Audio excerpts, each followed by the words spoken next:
বিসমিল্লাহির রহমানির রহিম। ঈদ মুবারক সবাইকে। নগরায়নের অভিশাপ থেকে সাময়িক বিরতি। নগরায়নের ধূলিযুক্ত বাতাস, উষ্ণ আবহাওয়া থেকে সাময়িক কিছুদিনের জন্য বিরতি নিয়ে প্রকৃতি এবং নির্মল বাতাসের খোঁজে গ্রামের বাড়ির সন্ধানে ছুটে এসেছি। যেদিকে তাকানো যায় শুধু সবুজ আর সবুজ, সবুজের সমারোহ।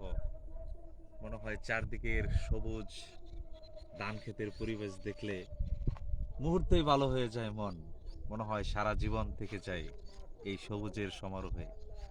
কিন্তু দুর্ভাগা আমরা, জীবন এবং জীবিকার জগতে কয়েকদিন পরেই ছুটে যেতে হবে আবার শহরের দিকে।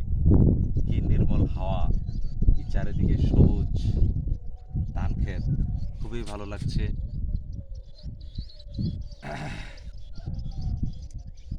ধন্যবাদ সবাইকে। ঈদ মোবারক।